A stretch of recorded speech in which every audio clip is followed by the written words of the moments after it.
The text message arrived while I was arranging flowers in my shop. "You're not invited to Emma's wedding," David wrote. "We don't want you ruining her special day."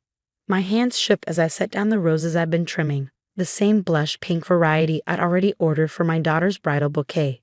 My name is Olivia Walker, and at 45, I never imagined I'd be banned from my own daughter's wedding, especially not after spending the last 6 months secretly paying for every detail of her dream day. I sat down at my workbench, surrounded by the sweet scent of fresh flowers and memories. Emma had practically grown up in this shop, sitting at this very bench, watching me create arrangements while doing her homework. Back then, she'd tell me about her dream wedding, the flowers, the dress, the venue. Even at 12, she knew exactly what she wanted.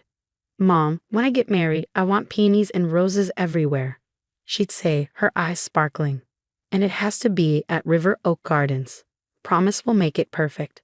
I'd promised, of course. What mother wouldn't? But that was before David left us for his 28-year-old secretary when Emma was 16. Before he poisoned our daughter against me with lies about why our marriage ended, painting himself as the victim and me as the unstable, controlling ex-wife who drove him away. Now, 8 years later, David's new wife, Jessica, was playing mother of the bride, while I was apparently too toxic to even attend. My phone buzzed again. "This is for the best," David wrote. "Emma doesn't need the drama. Jessica's already handled all the arrangements anyway." I took a deep breath, fighting back a smile. "Oh, David, if you only knew." 6 months ago, when Emma announced her engagement, I knew David would try to take over. He'd always been about control and appearances, especially since becoming CEO of his company. But I also knew his dirty little secret. His gambling habit had finally caught up with him. His company was struggling, and he'd leverage everything he owned to keep it afloat. So I'd made some calls. Mr. Chin, my old family friend and Emma's godfather, had connections at River Oak Gardens. "The premier package," he'd said when I called. "For Emma, of course. I'll make sure they only deal with you directly." The venue was just the beginning. I coordinated with every vendor, always staying in the background, letting Jessica believe she was in charge. The flowers would come from my own shop, though I'd arranged for another florist to be the front for delivery. The cake, the catering, the music. I'd chosen everything based on those childhood conversations with Emma. Every detail matched to the dream wedding she described over the years. The irony was almost funny. Jessica had spent months planning a wedding that was already completely arranged and paid for. Every time she thought she was making a decision, she was actually just selecting from options I'd already secured. Another text from David. "Jessica's father is walking her down the aisle. Please respect our wishes and stay away." I set my phone down and walked to the back of my shop, where a hidden cooler held the bridal bouquet I'd been working on for weeks. Blushed pink roses, white peonies, and delicate baby's breath. Exactly what Emma had always wanted. I'd woven tiny pearls from my own wedding dress into the ribbon. A piece of family history Jessica wouldn't know to include. The door chimed and I quickly closed the cooler. Mr. Chen walked in, his face concerned. "Olivia, I just heard from David's secretary. Is it true?" I nodded, showing him the text. "He's banned me from the wedding." Mr. Chen's expression darkened. "After everything you've done, does he have any idea?" "No," I said, managing a small smile. "And that's exactly how I want it to stay. For now." He sat down heavily in my consultation chair. "The vendors are all asking about final payments. Everything's due next week. The money's already in escrow," I assured him. "Everything will be paid on time. David and Jessica won't have to worry about a thing." "And Emma?" he asked softly. "Does she know her mother arranged her dream wedding?" I shook my head, blinking back tears. "She thinks I abandoned her, just like David said. If she knew I was involved, she'd probably change everything just to spite me." Mr. Chen reached across the counter and squeezed my hand. "You're a better person than they deserve, Olivia." "Maybe," I said, looking at the wedding timeline pinned to my bulletin board. "But this isn't about them. It's about keeping a promise I made to my little girl when she was 12. My phone buzzed one more time. A message from Jessica. "I've handled everything perfectly. Emma will have the wedding she always wanted. No thanks to you." I looked at Mr. Chin and finally let myself laugh. "Well," I said, "she's not entirely wrong about that second part." The wedding was in 3 days. David and Jessica had no idea that their perfect plans were actually mine, paid for with the money I'd saved from a decade of running my flower shop. They didn't know about the special arrangements I'd made, the personal touches I'd added, or the surprises I'd planned. They thought they were keeping me away from my daughter's special day, but what they didn't realize was that I would be there in every detail, every flower, every carefully chosen element that would make Emma's childhood dreams come true. I picked up my phone and typed a response to David. "Don't worry, everything will be perfect." And for once, I knew exactly how right I was. The day before the wedding, I watched from my shop window as Jessica supervised the loading of her flower arrangements into the delivery van.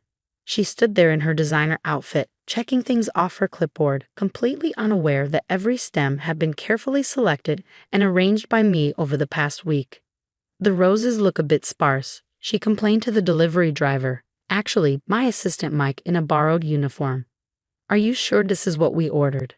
"They'll open perfectly by tomorrow morning, ma'am," Mike replied, giving me a subtle wink through the window. The florist guaranteed it. I'd spent 15 years teaching Mike everything I knew about flowers. He understood exactly how to time the blooming of each rose for maximum effect. By the time Emma walked down the aisle, every bloom would be at its peak. My phone buzzed with a text from Mr. Chen. David just tried to put a down payment on the venue. Again. I smiled, remembering David's face when River Oak Gardens told him they had a strict policy against payment plans. He'd been so sure his status as a CEO would convince them to bend the rules. What he didn't know was that I'd already paid in full months ago. "How did he take it?" I texted back. "Not well. Jessica's throwing a fit about having to use their emergency fund." I felt a twinge of satisfaction, quickly followed by guilt. This wasn't about revenge. It was about Emma. Just then, I saw her walk past my shop. My heart clenched as she paused, looking at the window display. For a moment, I thought she might come in. We hadn't spoken in months, not since that disastrous dinner where David announced he would be paying for everything. A father's gift to his daughter, he declared grandly, no expense spared. Emma had looked at me with such disdain that evening. "Well, it's not like you could help anyway, Mom. You're just a florist." Just a florist. The words had stung, but not as much as watching my daughter walk away now, without even coming inside. My phone rang, the wedding coordinator I'd hired through Mr. Chen. "Mrs. Walker, we have a situation. The groom's mother is insisting on rearranging the seating chart. She says Mr. Harrison's specific requests about table arrangements don't make sense." I pinched the bridge of my nose. Of course, Jessica would try to change things at the last minute. She had no idea that the seating arrangements I planned took into account years of family dynamics, who could sit with whom, which relatives needed to be kept apart, which family friends should be honored with proximity to the main table. "Let her make her changes," I said quietly, "but keep the original chart. Trust me, by tomorrow morning she'll realize why things were arranged that way." After hanging up, I went to the back room where Emma's bouquet waited in its special cooler. I added the final touch, a tiny locket containing a photo of her grandmother, my mother, who had passed away when Emma was small. Emma probably wouldn't even notice it among the pearls and ribbons, but it mattered to me that a piece of our family history would be with her. The rest of the day passed in a blur of last-minute details. Every few hours brought a new crisis that I had to solve from behind the scenes. Jessica wanted to change the menu. David complained about the music selection. The groom's mother threatened to move the ceremony indoors despite the perfect weather forecast. Through it all, I kept remembering Emma at 12, sitting at my workbench, planning her perfect day. "Promise it'll be just like this, Mom," she'd said. "Promise you'll make it magical." At sunset, I drove to River Oak Gardens to do one final check. The staff, who knew the truth about who was really in charge, let me slip in through the service entrance. The garden was transforming exactly as I'd envisioned. Twinkling lights strung through the trees, flowers arranged to create natural aisles, every detail perfect. "The father of the bride was here earlier," one of the staff whispered, "trying to upgrade to champagne he hasn't paid for." I nodded, unsurprised. "The premium champagne will be delivered at 9 a.m., I said. "But don't tell them that. Let them think their complaints made it happen." As I turned to leave, I caught a glimpse of my reflection in one of the venue's windows. I looked tired but calm. Tomorrow, my daughter would have the wedding of her dreams, even if she never knew I was the one who made it happen. My phone buzzed one last time as I got into my car. A message from Emma. Mom, I know you're probably upset about not being invited, but Jessica has made everything so perfect. Maybe if you had put in this kind of effort when I was growing up, things would be different. I started the car, letting the tears I'd been holding back all day finally fall.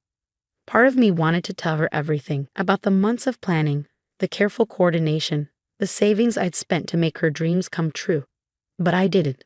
Instead, I typed back, I hope your day is everything you've ever wanted, sweetie.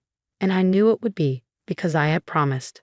The morning of the wedding dawned exactly as I'd hoped. Clear skies with a gentle breeze, perfect for carrying the scent of roses through the garden. I watched the final preparations through the security cameras Mr. Chen had arranged for me to access. Everything was falling into place. Jessica was already having her meltdown right on schedule. The premium champagne delivery had sent her into a confusion spiral. But we didn't pay for this upgrade, she kept telling the staff. There must be some mistake. David was no better, pacing the grounds in his tuxedo, making frantic calls about the string quartet that had mysteriously been upgraded to include a harpist, Emma's Child the Dream edition that he deemed too expensive. Then I saw her. Emma stepped out of the bridal suite in her dress, and my heart stopped.